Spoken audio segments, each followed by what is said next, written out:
Hello everyone, स्वागत है आप सबको मेरे यूट्यूब चैनल खुशी हेल्थ एंड ब्यूटी चैनल में। आज के वीडियो में मैं आप लोगों के साथ शेयर करने वाली हूँ मेरी डिलीवरी स्टोरी, या फिर जिसको भी पीसीओडी या फिर पीसीओएस है उनकी डिलीवरी स्टोरी, जो मेरे से मिलता जुलता हो सकता है क्योंकि मुझे भी पीसीओडी है। मैंने अभी बेबी डिलीवर किया है, मेरी बेबी अभी 1 महीने का होने वाला है।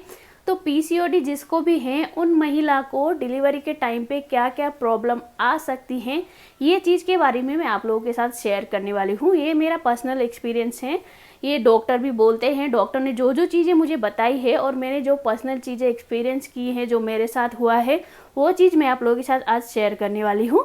पीसीओडी के बारे में मेरे चैनल में बहुत सारे वीडियो हैं। मैंने डाइट, एक्सरसाइज, जो मैंने हिमालय का ईवी केयर लिया था, मैंने कैसे कंसीव किया था, ये सारी बातें आप लोगों के साथ शेयर की हैं। मैंने अपनी पूरी प्रेगनेंसी में क्या क्या चीज़ खाई थी, मैंने डाइट प्लान भी शेयर किया है आप लोगों के साथ। तो आज मैं आप लोगों के साथ शेयर करने वाली हूँ जो मेरे साथ जो प्रेगनेंसी के टाइम पे कॉम्प्लिकेशन हुआ था और डिलीवरी के टाइम पे कॉम्प्लिकेशन हुआ था, जो डॉक्टर ने मुझे बोली थी, वो चीज़ मैं आप लोगों के साथ शेयर करने वाली हूँ। क्योंकि मुझे लगता है ये मेरी छोटी सी वीडियो आप लोगों के लिए बहुत ही हेल्पफुल हो सकता है, क्योंकि मैं जानती हूँ जिसको भी पीसीओडी है, पीसीओएस है, उन महिला को ज़्यादातर कंसीव नहीं होता है। अगर कंसीव हो भी गया तो 3-4 महीने 2 महीने में मिसकैरेज होता है। बहुत ज़्यादा महिला को ऐसे होता है। मेरे चैनल में भी ऐसे बहुत सारे कमेंट आए हैं कि मैम मेरा 4 महीने का बेबी मिसकैरेज हो गया, 2 महीने में मिसकैरेज हो गया, अभी कंसीव नहीं हो रहा है, मैं क्या करूँ। ये देखिए, मैं डॉक्टर तो नहीं हूँ, स्पेशली आपको बताना चाहती हूँ। आप लोग बहुत सारे कमेंट करते हो कि मैम आप डॉक्टर हो क्या।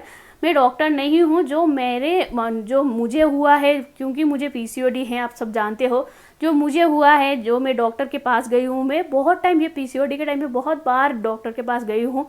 लगभग मुझे पीसीओडी के बारे में सब कुछ अब तो इतना पता हो गया, सब कुछ पता हो गया मतलब। तो मैंने 2 बेबी अभी मतलब पहले 2.5 साल की बेटी है, अभी मेरा 1 महीने का बेटा है। मैंने दोनों बेबी पीसीओडी के टाइम पे ही कंसीव किया है, क्योंकि आप सब जानती हो जिसको भी एक बार पीसीओडी हो गया तो बिल्कुल वो क्योर नहीं होता है, बिल्कुल मतलब बोलते हैं ना, जो क्योर होना चाहिए ऐसा नहीं होता है। पीसीओडी कहीं ना कहीं आपकी बॉडी में रह जाता है। और एक सवाल की जवाब देना चाहती हूँ। आप लोगों ने मुझे बहुत पूछा था कि मैम जो आपकी पहली डिलीवरी हुई थी उसके बाद आपकी पीरियड जो है वो रेगुलर हुई थी या फिर नहीं हुई थी। तो आप सबको बताना चाहती हूँ, मेरा पीरियड कभी भी रेगुलर नहीं है, मेरा पीरियड हमेशा इरेगुलर है। मैंने जितने भी दवाइयाँ की, पहले तो मैंने डॉक्टर की दवाइयाँ बहुत सारी खाई, 2 साल तक मेरा इलाज चला था। तो उसके बाद मैंने जो आयुर्वेदिक दवाई है, हिमालय का ईवी केयर लिया, उसके बाद डाइट चेंज किया, उसके बाद एक्सरसाइज किया, तभी जाके मुझे बेबी कंसीव हुआ था। इसलिए मैं आप लोगों को बोलती हूँ, डॉक्टर की दवाई से ज़्यादा आप आयुर्वेदिक में ध्यान दीजिए। पीसीओडी में डाइट और एक्सरसाइज का ध्यान रखना भी बहुत ही ज़्यादा ज़रूरी है। जब मैंने ये सेकेंड बेबी कंसीव किया था उस टाइम पे भी मुझे पीसीओडी था और मेरा पीरियड इरेगुलर था, क्योंकि मुझे 2 महीने 2.5 महीने में पीरियड होती थी।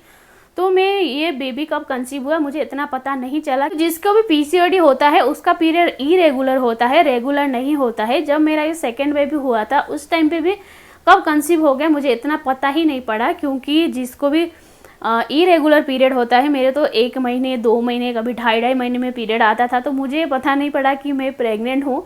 मुझे 1.5 महीने के बाद पता चला था। तो मुझे थोड़ा बहुत ऐसे दिख रहा था, क्योंकि मुझे चक्कर आ रहा था, उल्टियाँ हो रही थी और हल्का हल्का सा मतलब ब्लीडिंग टाइप हो रही थी। मुझे लगा फिर ये पीरियड का ब्लीडिंग है, तो मैंने इतना ध्यान नहीं दिया था। जब मैं इंडिया में गई थी, हम वैकेशन के लिए इंडिया गए थे, तो तभी मेरा बेबी कंसीव हो गया था। तो मैंने इतना ध्यान नहीं दिया। मैंने ट्रैवल भी किया, मैंने एरोप्लेन में ट्रैवल भी किया, मैंने बस में ट्रैवल भी किया, मैंने कार में ट्रैवल भी किया, बहुत सारी ट्रैवलिंग की थी, तभी फिर भी मेरा बेबी कंसीव हो गया था। तो जब 1.5 महीने के बाद मैंने चेक किया तो मेरा रिजल्ट पॉजिटिव निकला था। तो हम खुश हो गए थे। ऐसे ही एक बेबी तो हमारी पहले से ही थी।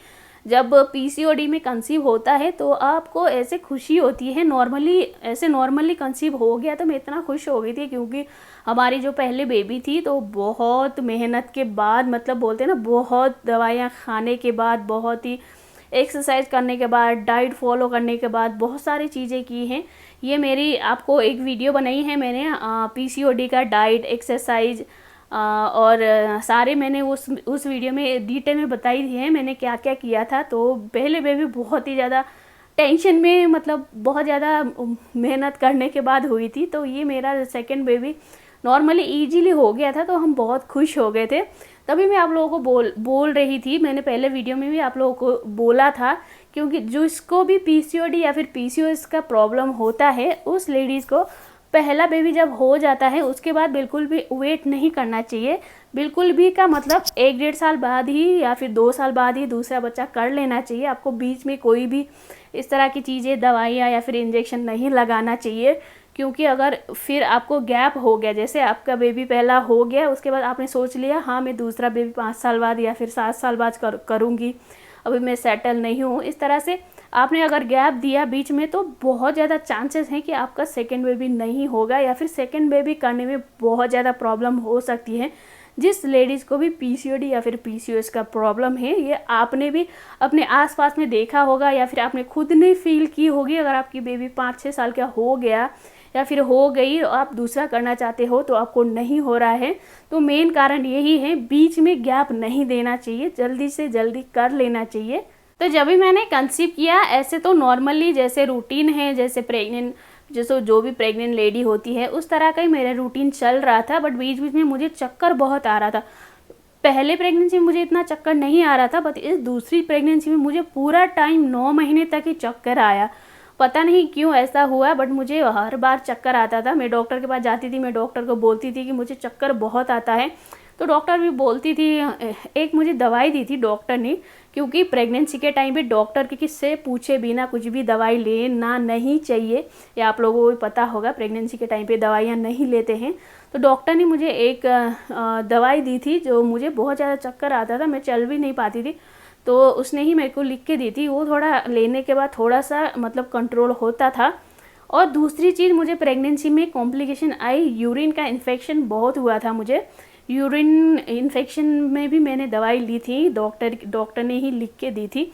दूसरी चीज़ तो ये हो गई। और तीसरी चीज़, मुझे बहुत ही, मेरा पेट जो है बहुत ज़्यादा फूल गया था, मतलब बहुत ही बड़ा हो गया था। तो डॉक्टर भी बोलते हैं आपको तो इतना बड़ा पेट हो गया है, पता नहीं आपके ट्विंस है क्या हैं। तो डॉक्टर को तो ऐसे पता चलता है, सोनोग्राफी में देखते हैं ट्विंस हैं, एक हैं, सब पता चलता था। बट फिर भी मैं से डॉक्टर ऐसे ही बोलती थी आपके इतना बड़ा पेट हो गया है। तो मतलब तब तो पहले तो मुझे इतना डॉक्टर को भी नहीं पता चला, सोनोग्राफी में भी नहीं दिखा रहा था। जब डिलीवरी का टाइम आया था तब मुझे पता चला कि मेरा पेट बड़ा होने का राज क्या है। क्योंकि मुझे तब पता चला, डॉक्टर ने तब बताया जब मेरी डिलीवरी होने वाली थी, उसके 1 महीने पहले से ही मुझे डॉक्टर ने बताया कि आपके पेट में पानी बहुत ज़्यादा जम गया है। जो पानी होता है, जो जब भी बेबी बाहर निकलता है उससे पहले पानी की थैली जो होता है वो फटता है, तभी जाके बेबी बाहर निकलता है। तो पानी की थैली मेरा बहुत ज़्यादा हो गया था, पानी भर गया था पेट में।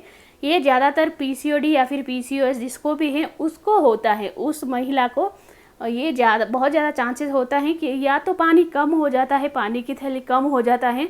अगर बहुत ही कम हो गया तो बेबी को बहुत ज़्यादा नुकसान हो सकता है, मतलब बेबी की डेथ भी हो सकती है, धड़कन रुक सकती है। और बहुत ही ज़्यादा हो गया, अगर पानी ज़्यादा हो गया तभी भी बेबी को प्रॉब्लम हो सकती है, उसमें भी बेबी की धड़कन रुक सकती है, बेबी को प्रॉब्लम हो सकती है। मुझे तो कम तो नहीं हुआ था, ज़्यादा हुआ था, बट इतना ज़्यादा नहीं कि बेबी को ही प्रॉब्लम हो, बट मेरा ज़्यादा ही था। पेट जिस तरह से फूला था तो वेट भी ज़्यादा दिखा रहा था बेबी का, वो पानी की वजह से बच्चे का वेट ज़्यादा दिखाता है। तो जब डिलीवरी कराने गई थी मैं 25 सितंबर को गई थी। उस टाइम पे मैंने पहले वीडियो में भी आपको बताई थी, थोड़ी बहुत मैंने आपको जानकारी दी थी। तब मेरा जो मशीन होता है, जो बच्चे का धड़कन चेक करने का मशीन होता है, वो मेरे पेट में लगाई हुई थी। तो उस टाइम पे मेरा बेबी का धड़कन अचानक से कम हो रहा था, अचानक से कम हो रहा था, और अचानक से ज़्यादा हो रहा था, अचानक से कम हो रहा था, अचानक से ज़्यादा हो रहा था। तो डॉक्टर उस टाइम पे बहुत ज़्यादा, पहले तो नर्स ने देखा क्या हुआ, जैसे 3-4 नर्स ऐसे घूमती रहती है, डॉक्टर तो हमेशा नहीं रहते वहाँ पे। जो नर्स चेकअप पे रहती हैं, देखने आती हैं, उन्होंने पहले देखा बहुत ज़्यादा, उसको लगा कि मशीन ख़राब हो गई है, बट वैसा नहीं था। मेरे बेबी की धड़कन मतलब कम हो रही थी, बार बार वो कम हो रही थी, ज़्यादा हो रही थी, कम हो रही थी। तो ऐसा नहीं होना चाहिए, क्योंकि आसपास में भी जो लेडीज़ें थे उनकी बेबी की धड़कन तो मुझे भी सुनाई दे रहा था कि धक धक धक धक धक धक करके आवाज़ आ रही थी उनकी बेबी की, बट मेरी बेबी की धड़कन कभी सुनाई दे रहा था कभी नहीं सुनाई दे रहा था।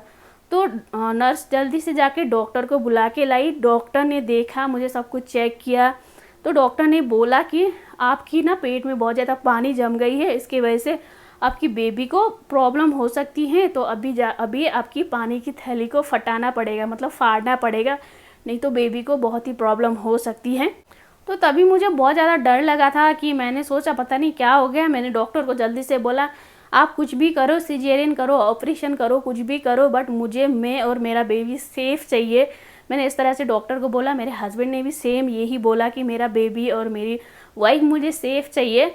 तो डॉक्टर ने बोला घबराने की कोई बात नहीं है, मैं मेरी तरफ से जितना हो सके उतना कोशिश करूँगा। पहले मैं इनको ले जाता हूँ ऑपरेशन थिएटर में, और वहाँ ऑपरेशन थिएटर में ले गया और जो डिलीवरी कराते हैं उस टाइम उसी हिसाब से, मतलब उसी पोजीशन में लिटाया मुझे, मतलब दोनों पैरों को यूं करके जैसे डिलीवरी में रखते हैं यूं करके, मतलब दोनों पैर को यूं करके रख के। तो मेरी उसने कुछ मशीन डाली, वजाइना में कुछ मशीन डाली और उस मशीन से पानी की थैली को फाड़ दिया। और पानी की थैली फाड़ने के बाद आप विश्वास नहीं करोगे, अब मिनिमम भी 3-4 लीटर तो पानी निकला हुआ, इतना ज़्यादा पानी निकला था। उसने डॉक्टर ने मुझे दिखाया था कि देखो कितना सारा पानी जम गया था आपके पेट के अंदर, इसी की वजह से बच्चे का धड़कन नहीं चल रहा था। ये ज़्यादातर जिसको भी पीसीओडी या फिर पीसीओएस प्रॉब्लम होता है उन महिलाओं को होता है। डॉक्टर ने मुझे क्लियरली ये बोला, तो मैंने बोला थैंक्स गॉड। अब डॉक्टर ने फिर मुझे बोला कि अब आप जाओ अपने बेड में लेट जाओ, आपकी नॉर्मल डिलीवरी होगी, अब आपको घबराने की कोई ज़रूरत नहीं है। तो मैं जब बेड में गई, फिर वापस मुझे वो मशीन लगाई जो बच्चे की धड़कन सुनने वाली मशीन होती है, वो लगाई। तो अच्छे से अब बच्चे का, जो मेरा बेबी का धड़कन था, वो धक धक धक धक धक धक करके सुनाई दे रहा था। तो इस तरह से डॉक्टर ने मुझे नॉर्मल डिलीवरी कराई। और डिलीवरी होने के बाद की जो मैं आपको बात बताती हूँ, जब मेरा डिलीवरी हो गया तो मेरी बेबी का जब ऑक्सीजन जो है, ऑक्सीजन कम हो गया था। जैसे नॉर्मली आप बच्चे को देखते होंगे, जो बच्चा जब पैदा होता है उनको वेट मशीन में रखते हैं और पहुँचते हैं उनको और पेरेंट्स को दे देते हैं, बट मेरे बेबी को जैसे बेबी हुआ जब जाके हीटर में रखा, हीटर में रखने के बाद उन्होंने वेट भी नहीं लिया। सबसे पहले उन्होंने ऑक्सीजन लगाई, ऑक्सीजन इस तरह से, तो पाइप के थ्रू से ऑक्सीजन लगाई, क्योंकि जो भी अंदर प्रॉब्लम हो रही थी मेरी बेबी को, तो उसकी वजह से उन्होंने तुरंत ऑक्सीजन लगाई। 15 से 20 मिनट ऑक्सीजन, 20 से भी ज़्यादा, आधा घंटा समथिंग हीटर में और ऑक्सीजन में रखा मेरे बेबी को। तब जाके मेरे बेबी का धड़कन नॉर्मल हुआ, सांस वो अच्छे से ले पा रहा था। आधे घंटे बाद हमारे बेबी को हमारे पास लेके आया डॉक्टर। तो ये सारे कॉम्प्लिकेशन मेरे पहली प्रेगनेंसी में तो इतना नहीं आई थी, बट सेकेंड प्रेगनेंसी में ये प्रॉब्लम आ गई थी, क्योंकि जैसे जैसे आपका एज ज़्यादा होता है, डॉक्टर ने मुझे ये भी बताया कि जैसे जैसे आपका एज बढ़ता है, जैसे आप 20-22 के उम्र में बेबी करते हो तो आपको नॉर्मल डिलीवरी भी हो सकती है और आपको इतना ज़्यादा कॉम्प्लिकेशन नहीं होता है। बट अगर 25 के बाद, अगर 25 क्रॉस होने के बाद, जैसे 30, 35, 40 इस तरह से अगर इतने एज में अगर बेबी करते हो तो पीसीओडी वाले को तो बहुत ज़्यादा प्रॉब्लम हो सकती है। ये एक तो पहली चीज़ तो आपको कंसीव नहीं होगा, और दूसरी चीज़ अगर आपको कंसीव भी हो गया तो मिसकैरेज बहुत ज़्यादा हो सकती है। 3 महीने, 2 महीने, 4 महीने में ज़्यादा मिसकैरेज हो सकती है। अगर वो 4 महीने में कट जाता है तो 5वां, 6वां, 7वां, 9वां महीने तक आपको बहुत ज़्यादा ध्यान रखना पड़ता है। हो सकता है आपकी बेबी की धड़कन रुक सकती है, या फिर आपकी, जैसे मेरा हुआ था, पेट में ज़्यादा पानी जम सकता है, या फिर पानी कम हो सकता है, या फिर आपकी बेबी की मूवमेंट कम हो सकती है। ये हर चीज़ आपको ध्यान रखना पड़ेगा। अगर आपको पीसीओडी है तो ये सारी चीज़ को आपको बहुत ज़्यादा ध्यान रखना पड़ेगा। आपकी बेबी की, आपकी जैसे 9 महीना लग जाता है, उसके बाद तो आपको सबसे ज़्यादा ध्यान रखना पड़ेगा। ये आपको काउंटिंग करना पड़ेगा, आपकी बेबी दिन में कितने बार मूव हो रहा है या फिर नहीं हो रहा है। आपको कुछ भी अगर थोड़ा सा भी अनकंफर्टेबल हो रहा है तो आपको तुरंत डॉक्टर के पास जाना पड़ेगा, क्योंकि बहुत सारे घर में आपको पता होगा, आपके बड़े होते हैं, जिसने भी बेबी होता है, जिसके आपकी जेठानी, देवरानी कुछ भी हो, आपको वो लोग बोलते हैं कि जब तक आपको दर्द नहीं होता है, डिलीवरी का दर्द जो होता है, क्रैम्पिंग नहीं होता है, तब तक बोलते हैं डॉक्टर के पास नहीं जाना चाहिए। डॉक्टर जाते पहले ही ऑपरेशन कर देते हैं। आजकल बहुत ज़्यादा सिजेरियन का वो है ट्रेंड चल रहा है, सिजेरियन बहुत ज़्यादा डॉक्टर कर देते हैं। बट जिसको भी पीसीओडी है उनको पहले ही जाना चाहिए। मैं ये बोलती हूँ पहले आपकी डेट, जिस डेट में आपको डॉक्टर ने जो डेट दिया है ड्यू डेट, उससे पहले आपको जाना चाहिए। अगर आपको थोड़ा सा भी अनकंफर्टेबल टाइप होता है, आपको थोड़ा सा भी लगता है कि मुझे कुछ तो हो रहा है, तो आपको तुरंत चले जाना चाहिए। कुछ क्रैम्पिंग की आपको वेट करने का कोई ज़रूरत नहीं है, आपको दर्द का वेट करने का कोई ज़रूरत नहीं है, क्योंकि आपको पीसीओडी है, आपको प्रॉब्लम है पहले से ही। अगर आपको प्रॉब्लम है तो आपकी बेबी को भी प्रॉब्लम हो सकती है, इसीलिए आप ड्यू डेट से पहले ही जाइए। आपको कुछ भी नहीं हुआ है तब भी जाइए, डॉक्टर को बोलिए मेरी बेबी सब कुछ ठीक है नहीं है, बार बार पूछिए। मतलब हफ्ते हफ्ते में आपको डॉक्टर के पास तो जाना ही चाहिए, क्योंकि जिसको भी पीसीओडी होती है उनको बहुत ज़्यादा परेशानी हो सकती है। तो दोस्तों आई होप आपको समझ आ गया होगा। जिसको भी पीसीओडी है, अगर वो लेडी डिलीवरी कर रही हैं तो आपको ध्यान देना पड़ेगा। पहला तो आपकी बेबी का मोमेंट ध्यान देना पड़ेगा। दूसरा, आपको पानी की थैली में कितना पानी है, ज़्यादा है या फिर कम है, वो आपको डॉक्टर से पूछना चाहिए।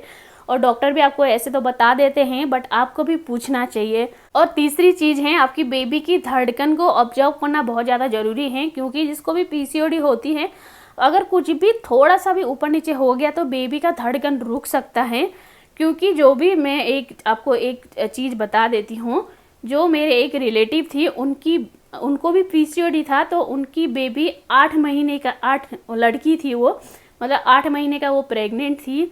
तो उसको भी पीसीओडी था, तो उन्होंने इतना ध्यान नहीं दिया, शायद क्या हो गया, तो उनकी बेबी क्या मतलब धड़कन रुक गया था, पेट में ही उनकी बेबी का धड़कन रुक गया था। उनको फील नहीं हो रहा था, मतलब उन्होंने एक दिन तक तो उनको पता ही नहीं चला कि मेरे बेबी चल रहा है नहीं चल रहा है। उसको धड़कन पहले से ही रुक गया था, तो उनको पता नहीं चला, उन्होंने इतना ध्यान नहीं दिया। उनको दूसरे दिन जाके पता चला कि उनकी बेबी की धड़कन नहीं है, वो मूव नहीं कर रहा है।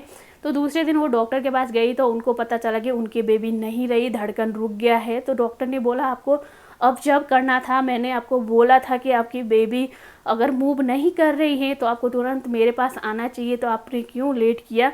इस तरह से उन्होंने बोला, तो वो बहुत रोई थी उस टाइम पे, मुझे अभी भी याद है। तो इस तरह से आपको बहुत ज़्यादा ध्यान रखने की ज़रूरत है, बहुत ज़्यादा केयरफुल रहना चाहिए। अगर आप ज़्यादा केयरफुल रहोगे तभी आपकी हेल्दी डिलीवरी होगी। तो डिलीवरी के बाद भी आपको ध्यान रखना चाहिए, आपकी बेबी की धड़कन चल रहा है नहीं चल रहा है। आप अच्छे से डॉक्टर को दिखाइए पहले। डॉक्टर इंजेक्शन लगा देते हैं, जैसे बेबी पैदा होता है उसके बाद डॉक्टर 2 इंजेक्शन लगाते हैं। तो इंजेक्शन वगैरह सब कुछ लगाना चाहिए। और डॉक्टर से आप अच्छे से बात करके आइए कि मेरे बेबी को क्या कुछ प्रॉब्लम तो नहीं है।